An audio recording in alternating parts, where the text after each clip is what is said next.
Nagpur medical college आणि IGMC हे जे दोन्ही मेडिकल कॉलेजेस आहेत हे अत्यंत जुने मेडिकल कॉलेजेस आहेत। GMC तर एकेकाळी एशियातलं सर्वात मोठं मेडिकल कॉलेज म्हणून गणलं जायचं।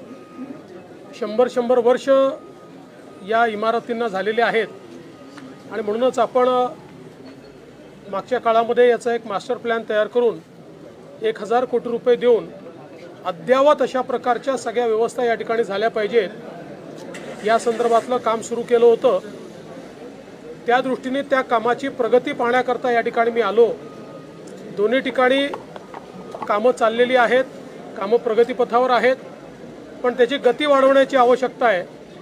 काही छोट्या मोठ्या त्रुटी त्याच्यामध्ये आहेत, त्या दूर करण्याची आवश्यकता आहे। त्या संदर्भात नीट आढावा घेतलेला आहे। निधीची कुठेही कमतरता या ठिकाणी नाही किंवा पडणारही नाही, त्यामुळे वेळेत ही सगळी कामं आणि चांगल्या क्वालिटीची झाली पाहिजे। कुठेही क्वालिटीमध्ये कॉम्प्रोमाइज होऊ नये। ही दोन्ही जी शासकीय वैद्यकीय महाविद्यालय आणि इस्पितळं आहेत ही एखाद्या चांगल्या खाजगी रुग्णालयापेक्षा किंवा मेडिकल कॉलेजपेक्षा देखील चांगल्या दर्जाची आपल्याला बनवता आली पाहिजेत असा आमचा प्रयत्न आहे। त्या दृष्टीने आज हा सगळा आढावा घेतलेला आहे। काम चांगल्या प्रकारे चाललं आहे, पण त्याची गती वाढवण्याची आवश्यकता आहे। त्याच्या सूचना मी दिलेल्या आहेत आणि एप्रिलमध्ये पुन्हा मी या ठिकाणी व्हिजिट करणार आहे। महाविकास आघाडी तुटण्याच्या मार्गावर आहे, स्वतंत्र स्थानिक स्वराज्य संस्थांच्या निवडणुका लढणार असं डिक्लेअर केलेलं आहे। दोन पक्ष स्वबळावर लढणार सर। माझं म्हणणं त्यांनी एकत्रित लढावं, वेगळं लढावं, ती राहील की तुटेल याच्याकडे आमचं लक्ष नाही। महाराष्ट्राला प्रगतीकडे नेण्याचा आमचा प्रयत्न आहे आणि पुढच्या सगळ्या निवडणुकांमध्ये जनतेचा आशीर्वाद आमच्या सोबत राहील। नीतीश राणे ने ऐसा कहा है कि EVM का मतलब है एवरी वोट अगेंस्ट मुल्ला।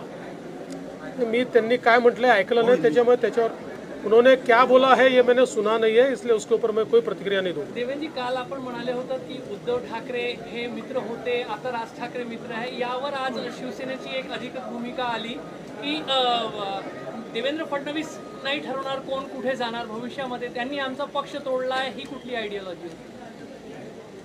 त्यांना त्यांचं मत त्यांनी व्यक्त केलं, मी माझं मत व्यक्त केलं।